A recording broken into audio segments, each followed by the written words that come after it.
dalam nama Bapa dan Putra dan Roh Kudus. Rahmat Tuhan kita Yesus Kristus, cinta kasih Allah dan persekutuan Roh Kudus bersama. Dan bersama-sama. Selamat siang dan selamat datang dalam Ekaristi hari Minggu ke-16 ini.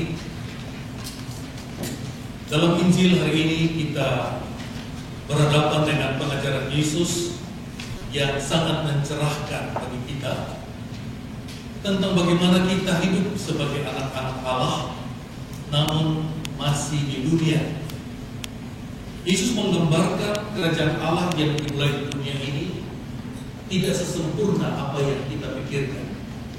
Dia menggambarkan seperti ilalang yang tumbuh di antara gandum. Demikian kita belajar apa yang disebut toleransi. Toleransi dengan apa yang kita tidak suka. Toleransi dengan apa yang berbeda dengan kita. Tapi juga toleransi dengan orang yang kurang benar. Bukan kita membenarkan mereka, tetapi Yesus mengatakan ada saatnya. Kalian jangan menghakimi, tapi serahkanlah penghakiman itu kepadaku. Saudara sekalian, pada Ekaristi ini kita bersama saudara yang terkasih. Yesus berbicara tentang kerajaan Allah dalam banyak bentuk penjelasan supaya orang mengerti setiap segi yang dia jelaskan. Hari ini ketika kita mendengar perumpamaan ini, Yesus berbicara tentang kerajaan Allah yang dimulai di muka bumi ini, dan dia menggambarkan kerajaan Allah itu seperti seorang yang menabur benih gandum di tanah ladang. Tapi kemudian pada malam hari datang musuhnya menaburkan benih lalang. Bagi kita sudah mempunyai gambaran yang jelas tentang apa itu gandum. Dia mirip padi, tetapi gandum tidak perlu sawah. Mengenai ilalang, yang dimaksudkan dengan ilalang di dalam perumpamaan ini bukan ilalang seperti ilalang kita di Indonesia, tetapi ini sejenis rumput liar yang disebut darnel, yang bentuknya menyerupai tumbuhan gandum, tetapi yang membuat berbeda yaitu ilalang ini tidak pernah berbuah. Dan juga pada daun ilalang ini bertumbuh sejenis jamur yang beracun, sehingga apabila binatang yang memakan ilalang itu pun akan keracunan. Nah, ilalang inilah yang ditabur di antara benih gandum, sehingga mereka itu tumbuh bersama-sama. Dan ketika kita mencoba mencabut lalang itu, maka ada kemungkinan gandum itu pun ikut tercabut. Pertama, karena kita tidak bisa membedakan dengan jelas. Kedua, kemungkinan akar-akarnya itu saling melingkar. Maka diusulkan di dalam kisah tadi, biarkanlah kedua itu tumbuh bersama sampai masa menuai tiba, di mana masa itu akan jelas mana yang ilalang, mana yang gandum. Kedua-duanya akan diambil, tetapi gandum dimasukkan ke dalam lumbung, sementara ilalang itu diikat untuk dibakar. Yesus menyampaikan perumpamaan ini 2000 tahun yang lalu, tetapi pengajarannya tetap relevan sampai saat ini bagi setiap generasi, bagi setiap kelompok, bagi setiap gereja maupun bagi setiap pribadi. Yesus mau mengingatkan kita bahwa di dalam dunia ini, baik yang luas maupun yang sempit, ada unsur-unsur orang yang baik dan tulus, dan ada unsur-unsur orang yang tidak baik dan munafik. Dan mereka ini ada di mana-mana. Kita hanya diminta menyadari, dan kita diminta untuk waspada. Tapi kita diminta untuk belajar mengambil sikap yang tepat. Sebab apabila kita salah bersikap terhadap orang yang tidak baik, maka bukan kebaikan yang terjadi, malah situasi tambah buruk. Kita sudah bosan mendengar berita-berita yang tragis terjadi. Kita mendengar dalam tahun ini berapa kali terjadi penembakan mahasiswa dilakukan oleh sesama mahasiswa. Motifnya jelas, hanya jahat aja. Kita sudah mendengar bagaimana pemboman oleh para teroris. Apa sih untungnya bunuh orang yang gak ada salah? Itulah orang jahat. Memperkosa, menipu. Kita sudah bosan mendengar kecurangan-kecurangan, penipuan dalam banyak hal. Orang yang mau mencari keuntungan diri sendiri dan lain-lain. Itu di dunia. Apakah di dalam gereja kita aman dari hal-hal demikian? Tidak. Mungkin gereja sedikit lebih baik, tetapi gereja tidak kebal dari campuran ilalang dan gandum ini. Seringkali sejak saya menjadi imam di Jakarta, saya praktikkan orang-orang memenuhi gereja. Tetapi saya melihat dari altar, apakah memang semua orang yang datang ke gereja ini percaya? Karena kenyataan pada waktu doa, pada waktu khotbah, mereka sibuk SMS. Saya bertanya, ini orang cari apa di gereja? Tapi perempuan hari ini mengatakan, memang hal begitu biasa. Itu ada. Belum ada lagi yang ngobrol. Ada lagi yang curi kolektor. Dia masukin 5.000, dia ambil 50.000. Ada. Ada yang sengaja ke gereja untuk melihat kesempatan dan mencuri tasnya orang. Demikian juga kita lihat banyak orang, atau tidak banyak tapi ada, yang kelihatannya rajin berdoa, tetapi di luar galaknya minta ampun. Itu biasa. Semua ini mengingatkan kita akan perumpamaan hari ini, bahwa kerajaan Allah itu di dalam proses seperti itu. Karena pada dasarnya Allah menaburkan yang baik, tapi iblis pun tidak tinggal diam. Dia menaburkan benih yang jahat. Kita bertanya, bagaimana sikap kita kalau menghadapi hal demikian? Ada yang mengatakan, wah ini tanda gerejanya salah. Lalu dia keluar, dia cari gereja lain. Sama juga ada. Hanya bentuknya lain. Atau kita menjadi marah, kita katakan, saya akan menjadi pembasmi. Saya akan masuk dan saya akan cabut semua itu orang-orang munafik yang merusak gereja. Perempuan hari ini mengingatkan, hati-hati. Karena ketika kita punya maksud baik membersihkan, kita malah memperparah. Dalam perumpamaan itu, orang-orang para pembantu dari pemilik ladang itu datang kepada tuannya. Tuhan, bukankah benih yang baik yang Tuhan taburkan? Dari manakah lalat ini? Tuhan itu mengatakan seorang musuh yang menaburkannya.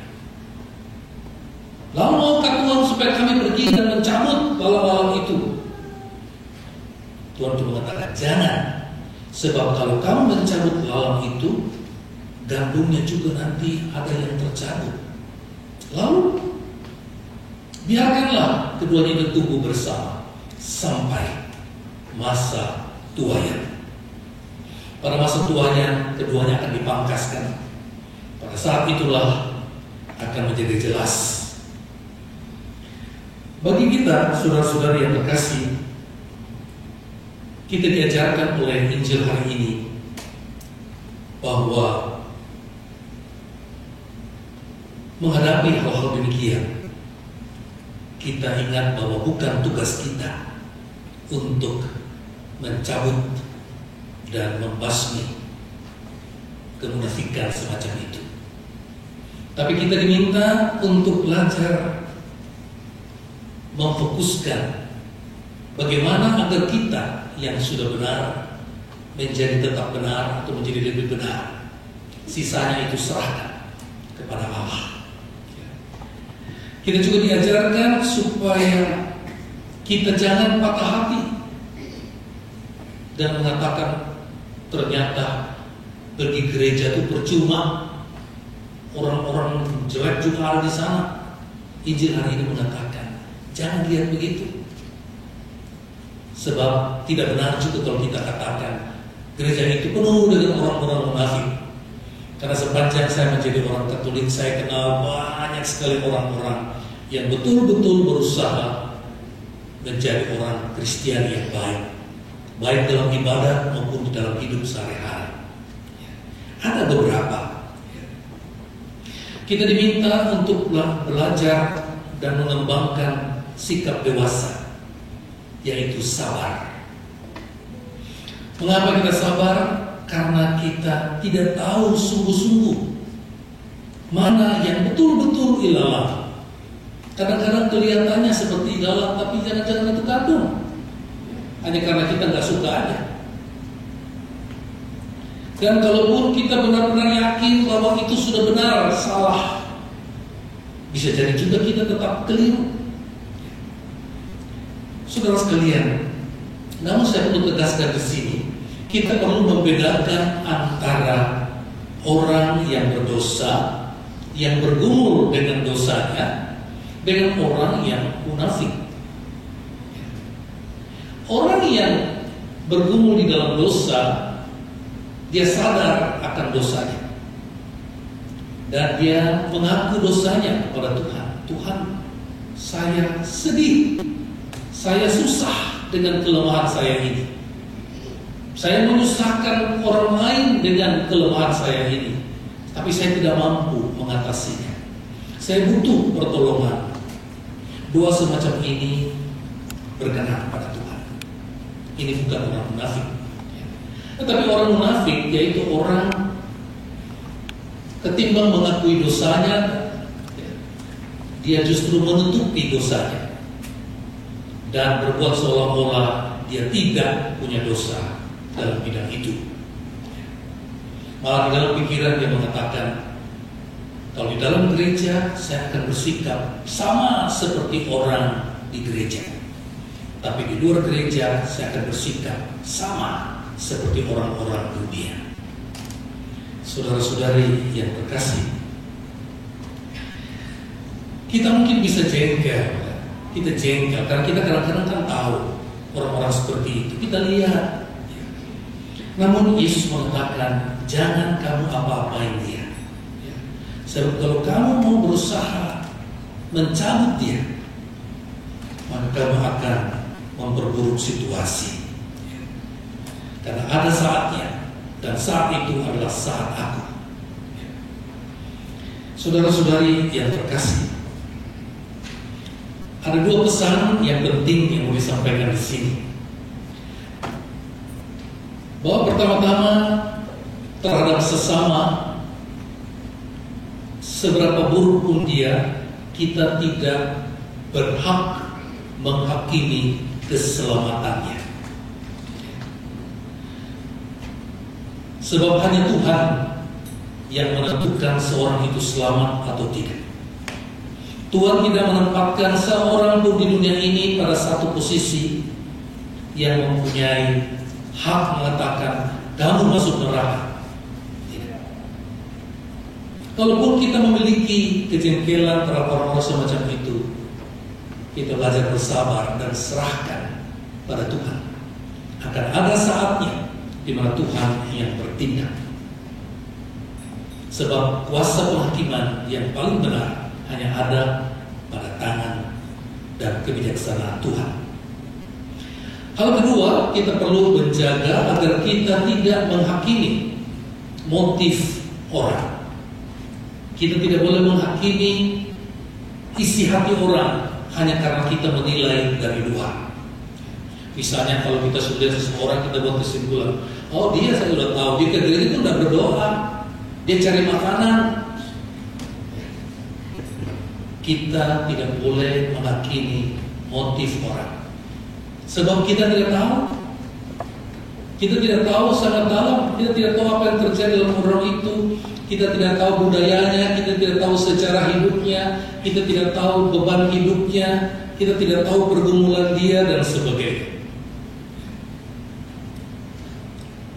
Lalu apakah kita harus diam saja kalau ada yang tidak beres? Tidak.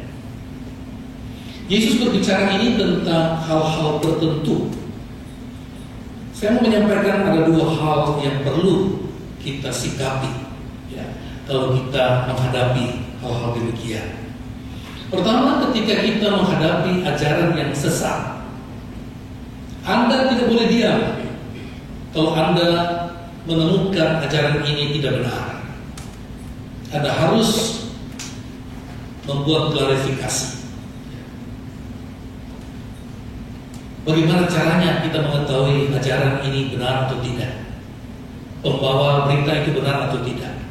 Yesus mengatakan, satu pohon dinilai, dikenal dari buahnya. Kita lihat cara hidup orang itu. Kalau dia berbicara sesuatu, tapi cara hidupnya tidak seperti itu, dia orangnya kurang benar. Atau ketika dia mengajarkan sesuatu yang memecah belah, yang menyebarkan kebencian dan kepahitan, mengajarkan orang supaya tidak taat kepada yang benar, itu merupakan buah ketidakbenaran. Jangan dengarkan orang itu, tetapi kita harus tolak orang ini. Yang kedua, kita tidak boleh tinggal diam terhadap perbuatan jahat atau perbuatan yang jelas adalah dosa. Kalau masih samar-samar kita tidak boleh. Tapi kalau jelas, maka kita harus ingatkan orang itu supaya dia mendapat kesempatan untuk bertobat. Sebab lebih baik dia menerima kritikan kita daripada nanti dia diikat, dibungkus dan dibakar. Namun itu juga disampaikan, hendaknya disampaikan di dalam satu sikap yang penuh persaudaraan. Dalam Injil lain, Yesus mengatakan, kalau ada seorang saudaramu berbuat dosa, pertama-tama apa? Tegurlah dia di bawah 4 mata. Bicara dengan dia pribadi. Bicara jujur tetapi hanya berdua. Kalau dia masih bandel dan keras kepala bela diri, panggil lagi 2 orang saksi. Ngomong hal yang sama, bahwa bukan aku saja yang melihat kamu salah, tetapi ini juga melihat, dan semua orang tahu kamu itu salah. Kalau dia masih bandel, panggil lagi 2 orang saksi yang lain lagi. Tapi kalau dia masih bandel, serahkan saja pada pengadilan Tuhan. Kembali lagi, kita tidak mungkin membunuh orang semacam ini, kan? Maka di dalam hidup menggereja, kita perlu mengembangkan hati yang lapang. Seorang pemimpin bisa mengatakan, kamu jadi anggota gereja pun kamu harus mempunyai hati yang lapang. Kamu jadi aktivis gereja harus mempunyai hati yang lebih lapang lagi. Kamu menjadi pastor harus mempunyai hati yang lapang dan bahu yang lebar, supaya bisa memikul sikap-sikap yang tidak adil seperti itu. Karena kamu bukan hanya berhadapan dengan gandum-gandum yang bergulir, kamu berhadapan juga dengan ilalang-ilalang yang beracun. Dan kamu harus menahan sampai masa tua itu tiba. Dan kita tidak pernah tahu masa tua, masa hari Tuhan itu kita tidak tahu. Tapi disitulah tantangan kita sebagai orang Kristiani. Saudara-saudara yang berkasih, ada satu pesan kecil sebelum kita tutup. Seorang petani gandum mengetahui satu gejala, bahwa ketika gandum dan ilalang itu tumbuh bersama, ketika gandum itu mulai menghasilkan buah, maka semua gandum itu akan menunduk. Sementara yang tetap tegak berdiri yaitu ilalang. Ilalang tidak pernah tunduk. Demikian saudara sekalian, ciri anak-anak Tuhan yaitu dia tahu tunduk. Tunduk kepada Allah, tunduk kepada gereja. Tetapi orang-orang yang munafik, orang-orang ilalang tidak pernah tunduk. Dia akan tetap tegakkan dirinya. Tapi dengan cara itu dia lebih mudah dikenali. Hari ini kita tidak menghakimi orang, tapi kita bertanya diri kita, apakah saya sudah lebih menjadi gandumnya Tuhan, ataukah saya menjadi ilalang Tuhan? Apakah saya sudah lebih menjadi gandum bagi gereja, ataukah saya menjadi ilalang yang beracun dan mengganggu pertumbuhan dari gereja? Apakah saya sudah menjadi gandum bagi orang lain, ataukah saya menjadi ilalang bagi dia?